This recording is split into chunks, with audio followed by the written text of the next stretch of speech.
Olá, tudo bem? Feliz sábado. Vamos para mais um estudo da lição? Nós chegamos, se não me engano, na lição 11. Acho que é a lição 11. E nós estamos chegando também no final da carta dos Colossenses. Já passamos então dos dois primeiros capítulos e agora chegamos ao terceiro. Essa semana a gente vê uma boa parte desse capítulo. E ele agora vai ser o capítulo 3, do 1 ao 17, em que Paulo agora vai mudar bastante como ele tem feito até agora na disposição da carta dele.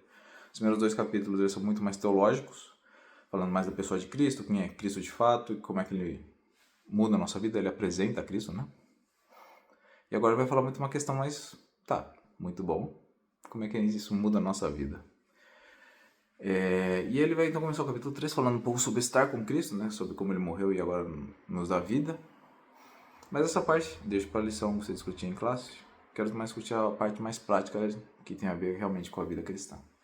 E aí Paulo vai dizer em duas sessões sobre o que a gente deveria abandonar. E aí vai falar uma parte vai falar muito sobre uma questão mais sexual, né? Sobre os desejos da carne nesse sentido. E no outro momento uma questão mais de convivência, principalmente no que tange a nossas falas.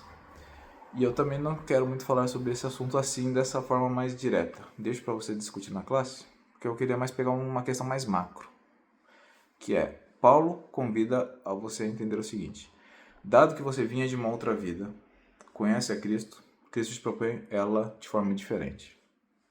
E aí, nós abandonamos o passado e agora seguimos para uma nova vida. Esse ponto que eu queria trazer, para a gente poder explorar melhor.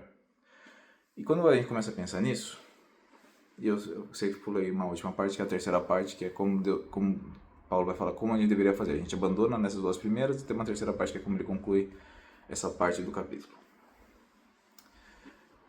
E aí entra o ponto central. Como é que a gente faz? Às vezes a gente chega, talvez você tenha chegado na igreja faz pouco tempo, ou está aprendendo sobre Cristo, e você vai se deparar com o seu estilo de vida atual e um monte de regras que a igreja possui, que a Bíblia apresenta. Ótimo. Como é que a gente faz? A primeira coisa que a gente tem que aprender é que a nossa vida não se muda do dia para a noite assim. Não se muda. A não ser que realmente aconteça uma intervenção divina. Que já conto daqui a pouco mais como pode ser isso. Mas, no modo geral, muitas dessas coisas a gente faz mudanças gradativas. Então, talvez, para muitos, ao ouvirem algumas partes sobre como funciona o Adventismo, por exemplo, um pouco mais para frente, falam, nossa, mas aqui tem muita coisa diferente só do que o cristianismo prega, né? Porque o cristianismo vai pregar realmente sobre salvação para graça e tudo mais. Vida que segue, tamo junto. Vai ter, algumas vão ter mais uma questão de obras e tudo bem, mas... Aí vem o Adventismo e ainda vai falar de mensagem de saúde, sobre crescimento em Cristo e tudo mais. Falar, gente, precisa de tudo isso. Então entenda-se que estamos falando de níveis diferentes que a gente vai crescendo em Cristo. Mas o primeiro passo mais importante é que a salvação vem de Cristo e única e exclusivamente pela graça. Ótimo. Muito bom. Volto à minha analogia que eu fiz até agora no trimestre. Esse é o tratamento para a doença mortal. Porque você vai indo todas as vezes no doutor. Significa que você vai parar de comer, vai parar de tomar vitamina e vai fazer o resto? Porque isso não tem a ver com o tratamento da doença. Você até pode fazer. A doença vai estar curada. Mas você vai ter um processo bem doloroso nesse tratamento, não acha? Então, o que Deus propõe é que você tenha uma vida em abundância aqui na Terra, ainda. E aí vem, então, como é que a gente vai fazer isso? E agora a gente parte para o que é principal. Deus, quando te propõe algo, Ele quer que você troque algo que você faça antes no passado para algo que Ele te propõe fazer. Então, se você quiser abandonar realmente algo que a Bíblia não aprova, não adianta você falar assim, vou parar de fazer e não fazer mais nada. Porque simplesmente vai ficar um vácuo na sua vida. E em algum momento ele vai ser preenchido. Um exemplo é aquilo que Cristo fala sobre os demônios, né? Se um demônio é expulso, rondeia e volta para o mesmo lugar, é muito pior que na primeira vez. Porque você precisa preencher com algum lugar. Então não adianta Jesus simplesmente ter expulsado o demônio se a pessoa não voltar e seguir a Cristo, por exemplo, porque senão vai voltar a ser morada do inimigo.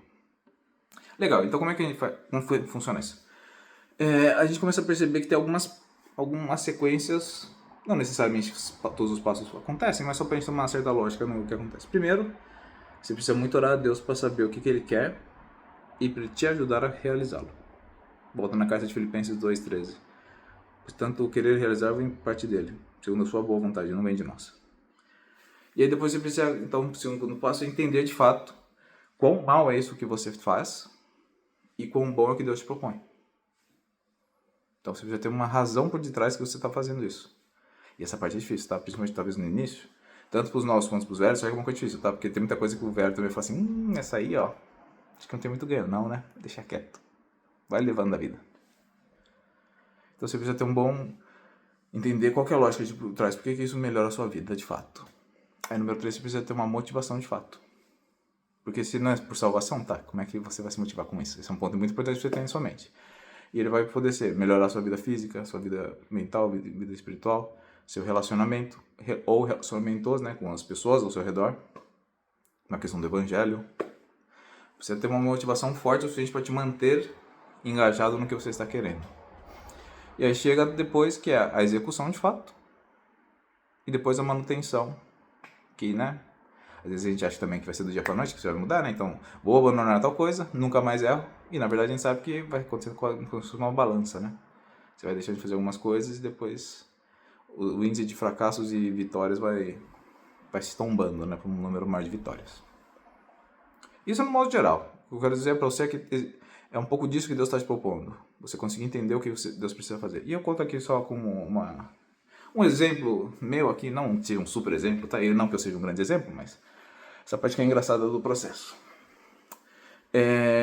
Recentemente, eu tenho comido muito menos açúcar do que eu já comi na minha vida inteira. E isso começou alguns meses atrás, em que eu tava vendo um podcast, um cara falava assim, né, tipo, de um certo dia eu consegui meio que decidir parar de comer açúcar, realmente ele comia muito açúcar, depois falou assim, não, cara, vou cortar e vai dar certo. E eu comendo açúcar assistindo ele, pensei, cara, acho que não é para mim o que ele está falando. Passa-se um tempo, conheço minha namorada Ju, algumas decisões, algumas motivações a mais, como você me entende. Falei, quer saber uma coisa? Vamos tentar um pouco isso. Claro, com algumas dicas dela, né? Ordens médicas também. Brincadeiras à parte, mas aí comecei a realmente diminuir bastante. E aí você começa a ver os resultados. Não que eu não soubesse os resultados, mas você começa a ver de fato na prática, né? E aí entrando na parte então. Já passei pela parte de razão, que eu já sabia o que precisava, eu tinha uma boa motivação. Estava executando e entramos na parte de manutenção, que é onde eu estou nesse momento da vida, né?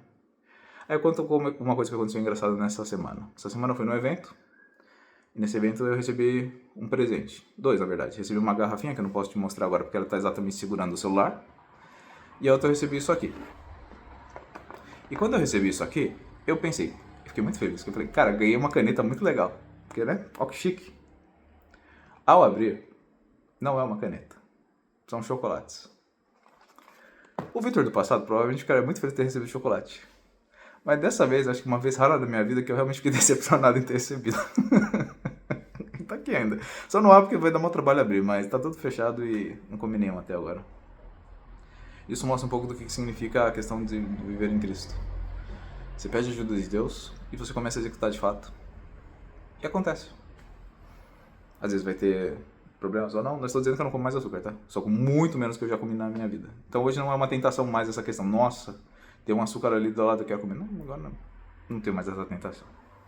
Por agora, pelo menos, né? Vamos deixar sempre claro que a vida é mais oscilante do que isso.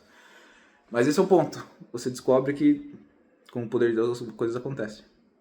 E vão existir vezes ainda, que talvez esse exemplo seja meio bobo e sua vida você tenha um caso mais difícil, que pode acontecer que você vai pedir para Deus o seguinte, Senhor, ou o Senhor intervém, ou não rola. E eu posso dizer para você que às vezes Deus faz não. Aí você tem que estar preparado para realmente entender que quando você pede esse tipo de coisa, Deus faz. Então você vai abandonar um pecado na raiz. Às vezes pode ser doloroso para você, às vezes não. Mas você vai entender que mesmo sendo doloroso, coisas boas vêm pela frente. Então o resumo que Paulo também acaba é, quando você for trocar as coisas, troque pelas coisas de Deus. E você vai ver muitos ganhos na sua vida. E aí vem a bênção. Quando você começar a ver que várias coisas melhoram na sua vida, você vai perceber como você se torna um servo mais preparado para falar do Evangelho. Espero que isso tenha te ajudado. Tenha um ótimo sábado. Abraço.